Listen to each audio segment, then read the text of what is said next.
ധ്യാനിന്റെ ഒരു ട്രോളുണ്ട്, അല്ലെങ്കിൽ നിവിൻ പോളിയുടെ ഒരു ട്രോളുണ്ട്. എല്ലാ ആളുകൾക്കും ഇപ്പൊ നിങ്ങൾ തന്നെ പലപ്പോഴും നേരിട്ടുള്ള ഈ ഫേവറിസം നെപ്പോട്ടിസത്തിന് തന്നെ നിങ്ങൾ തന്നെ ട്രോളുന്നുണ്ട്. സെക്കൻഡ് ഹാഫ് മൊത്തം എൻഗേജിങ് ആവുന്നത് ഈ സെൽഫ് ട്രോൾ പരിപാടി കൊണ്ടാണ്. ആ ഐഡിയ അത് എങ്ങനെയാ രൂപപ്പെട്ടത്? അല്ല, അത് അങ്ങനെ സെൽഫ് റോൾ ചെയ്യുമ്പോൾ അത് നന്നായിട്ട് എൻജോയ് ചെയ്യും.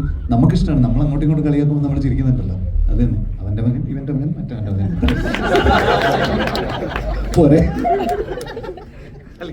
ഇത് രണ്ടും ഒന്നാണ്. സോറി. ഇപ്പൊ ഹൃദയം കഴിഞ്ഞപ്പോ പറഞ്ഞിട്ടുണ്ടായിരുന്നു ഞാൻ ഇനി പ്രണവുമായിട്ട് ഒരു സിനിമയും കൂടി ചെയ്യുന്നു. അപ്പൊ ധ്യാന്റെ ഒരു ലൈഫ് ടൈം റോൾ എന്നൊക്കെ രീതിയിൽ നമ്മൾ മനസ്സിലാക്കുന്ന ചേട്ടന്റെ റോളാണിത്. അപ്പൊ ഇനി ധ്യാൻ ചേട്ടനായിട്ട് ഉടനെ ഒരു പടം ഉണ്ടാവും.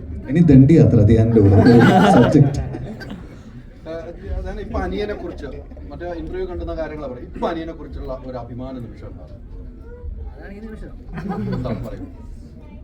അങ്ങനെ ചോദിച്ചു, പെട്ടെന്ന് ചോദിച്ചാൽ ഞാനിപ്പോ എന്താ പറയാ.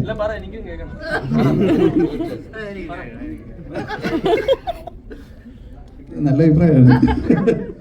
അല്ല, അവൻ നന്നായി ചെയ്തിട്ടുണ്ട്. ധ്യാനം നല്ല എഫേർട്ട് എടുത്തിട്ടുണ്ട്. അതിൻ്റെ ഒരു റിസൾട്ട് അത് വന്നിട്ടുണ്ട്. പിന്നെ നമ്മൾ മെൻഷൻ ചെയ്യാണ്ട് വിട്ട കുറച്ച് ആൾക്കാരുണ്ട്. സിനിമാറ്റോഗ്രാഫർ വിശ്വൻ ഇവിടെ ഇല്ല. പിന്നെ അപ്പു ഓൾറെഡി നമ്മൾ പറഞ്ഞിട്ടുണ്ട്. പിന്നെ നമ്മുടെ കോസ്റ്റ്യൂം ഡിസൈനർ ദിവ്യ, റോണെക്സിന്റെ മേക്കപ്പ് അതൊരു ഭയങ്കര ഇമ്പോർട്ടൻറ്റ്. കാരണം ധ്യാനടക്കം ആ മേക്കപ്പ് കറക്റ്റായിട്ട് ക്രാക്കായപ്പോഴാണ് ധ്യാനം അപ്പോഴാണല്ലോ നമുക്ക് ആ കോൺഫിഡൻസ് കറക്റ്റായിട്ട് കിട്ടുക. ഇത് പുള്ളി ചെയ്യാൻ പറ്റും. നമ്മളിത് ഇവരാണ് എന്താ പറയുക, ഈ ഓൾഡർ ഏജ് പ്ലേ ചെയ്യുന്നതെന്ന് പറഞ്ഞപ്പോൾ എല്ലാവരും അത് ശരിയാവോ ഇതാണ് നമ്മളോട് എല്ലാവരോടും ചോദിച്ചുകൊണ്ടിരുന്നത്. നമ്മളും ആലോചിച്ചിരുന്നത് ഇത് ശരിയാവോ, കാരണം നമുക്ക് അറിയില്ലല്ലോ. അപ്പോൾ അതൊരു ഭയങ്കര ഒരു ട്രിക്കി ഡിസിഷനായിരുന്നു.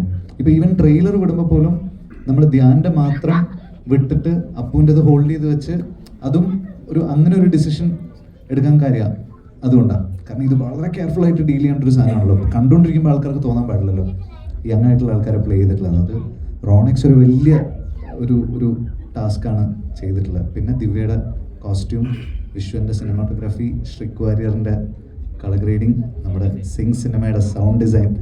എൻ്റെ അമ്മോ, ഞാൻ ആക്ച്വലി പടം സൗണ്ട് ഡിസൈനിന് മുമ്പ് ബ്ലാങ്ക് ആയിട്ട് കണ്ടിട്ട് എനിക്ക് നല്ല ടെൻഷൻ ഉണ്ടായിരുന്നു. സച്ചിൻ അതിൻ്റെ മുകളിൽ ഇരുന്നതിന് ശേഷമാണ് എനിക്ക് കോൺഫിഡൻസ് വന്നത് ശരിക്കും. അപ്പോൾ Sachin, thank you so much. ജേക്കബിൻ്റെ സ്വർഗരാജൻ തൊട്ട് എൻ്റെ കൂടെ ഉണ്ട്. ചെറിയ ലാഗുകളൊക്കെ കറക്റ്റായിട്ട് ഹാൻഡിൽ ചെയ്യുന്ന സച്ചിനാണ് അതിന്.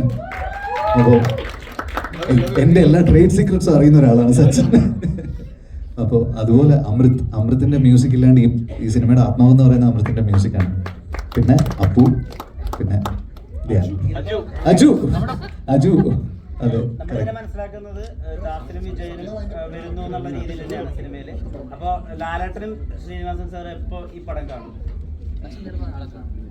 അതെ, ലാലങ്കള് എപ്പോ കാണുന്നറിയില്ല. അതെ, നമുക്കുടനെ കാണിക്കാം. അപ്പോൾ സമയം അടുത്ത ഷോ അടങ്ങണം. എന്തായാലും ഈ വിഷു നമുക്ക് തടിക്കണ്ട മോനെ. അപ്പൊ എല്ലാവർക്കും താങ്ക്സ്. കൂടുതൽ വീഡിയോസിനായി B4 Place ഫോളോ ചെയ്യൂ, സബ്സ്ക്രൈബ് ചെയ്യൂ.